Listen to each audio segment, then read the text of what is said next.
You know what I'm talking about? I was on Twitter. And I was talking about LeBron James and, rings. And I was like, I value rings 50-50 in between personal achievements. So I got one question to ask you first. 50, like weighing personal achievements and team accomplishments, which would be rings. In a player's legacy, where do you weigh them? Like 50-50, 60-40, what? I count rings Okay, I put it this way. I count rings if you average over. I count rings in terms of me mentioning it in terms of your validation.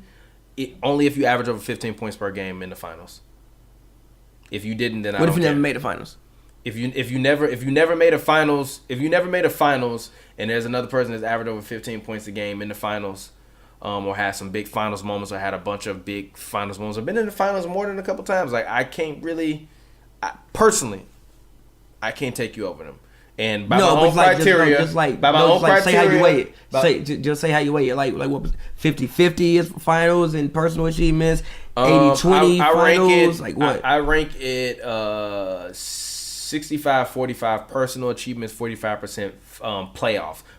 I'm sorry. 55% personal achievement, 35% for their playoff achievements, and then 10% if you make it to the finals. And that 10% is like the extra bonus that like puts you from like being a borderline. So you rank it about. So you basically rank it 65 to 45 winning.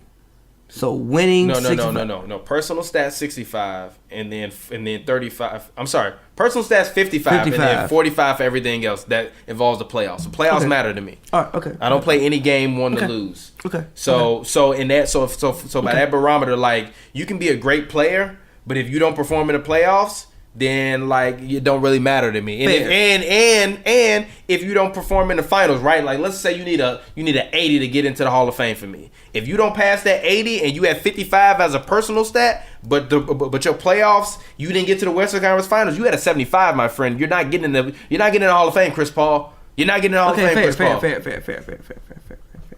So I had an argument on Twitter because we were just talking about LeBron James, and I was like, "Yo, man, like y'all disrespect this man. Like he 3-5 in the finals, but he still made the finals 3 times. Like you made the final. Like no. You made the finals 8 times, and you won 3 of them. Stop disrespecting this man." So I was like, "Yo, I weigh it about 50-50. Like just because you have a ring, I'm not gonna pick you over somebody else. Just because you have a ring, I'm not gonna do that." And somebody was like, I can't remember who it was. But somebody was like, "So where do you have it with Steve Nash, Ray Allen?" And I was like, Steve Nash had a better career, like Steve Nash. And he was like, "No, it's Ray Allen." And I went ballistic. No, Steve Nash. So I posed a question to you. Better career, Steve Nash, Ray Allen. Hold on, let me look. 24, 7,000 more of those. Let me see. Steals less. Rebounds, 5,000 rebounds. You finna say some blasphemous shit right now. Yeah, it's coming.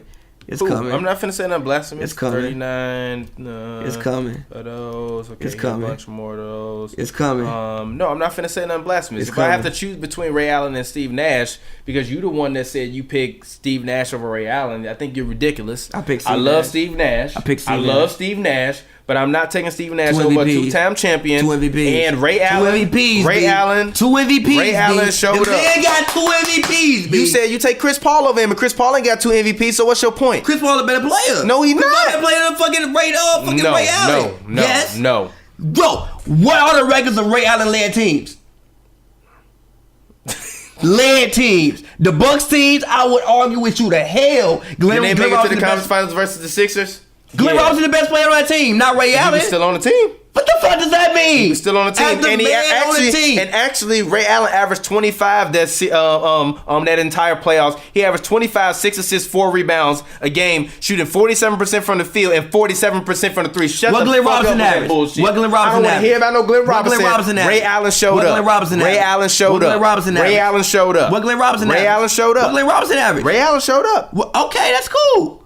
What Glenn Robinson average? playoff per game, Glenn Robinson averaged 19. Shut the fuck up. Exactly. Okay. Yeah, take that and get out of here with that but bullshit. But during the season, they both averaged the same. G. I don't want to hear about no fucking during the season. Wait. That mean Ray Allen hoop better. That don't mean that man wasn't the man. Come on, G. He averaged 26 the next year in Seattle, and they made the playoffs. They made it to the second round. That's the next year. That's not the year we talking about right now. Come on, G. When he won a championship with Boston, he averaged 15. Season, look, listen. During the season, he averaged 21.8. During the season, Glenn Robinson averaged 22. What's your point? I will argue with you to hell that Glenn Robinson was the man on that team. That wasn't his team. How many games did that Seattle win? Did that Seattle team win the next year? 40. He outplayed the best player on the team. Wait. Are y'all hearing this? Wait. The next year, look. Ray Allen led teams. I'm finna tell you right now, the records. You all about winning. 42 and 42. 40 and 42. The next year in Seattle.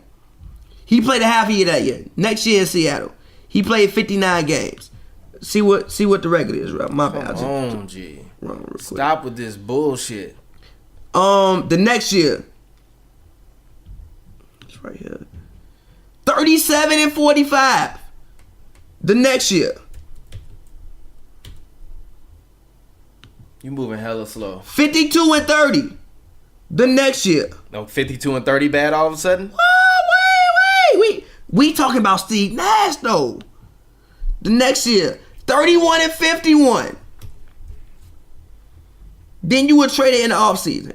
Bro, you said Chris Paul is not better than Steve Nash. So I don't want to hear your argument. I literally don't want to hear your argument, G. You said Chris Paul is better than Steve Nash.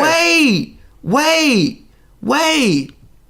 Steve Nash went 62 and 20 when the team was his team. And the man won 2 MVPs. No. Steve Nash is a better player than Ray Allen. No.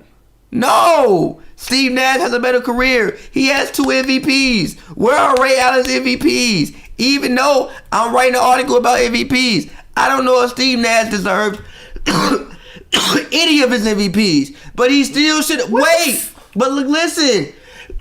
He still should have been top 3. When is there was a time when Ray Allen was top 3 MVP voting? Never was there a time he should have been top 3 MVP voting. Never. Ray was hard. He was not Steve Nash. Stop it. No. I'm sorry. I'm taking Ray Allen. You're not. Ray Allen got bigger moments. He got one bigger moment. No, he got what? What's Ray Allen's career without that moment in the fucking finals with fucking Miami? Dead ass. Tell me. What Ray Allen play are we gonna remember ever besides that play? I remember him hitting a bunch of you don't. I do. I remember him hitting a bunch of key shots versus the Lakers when they won the championship. No, you don't. Yes, I do. No, you don't. Yes, I do. No, you don't. I'm not sitting up here like you, literally cataloging every every shot. But I remember when you needed Ray Allen to make a big shot in the playoffs, regardless of what happened, he stepped up. He made shots. When it comes that's why he is who he is.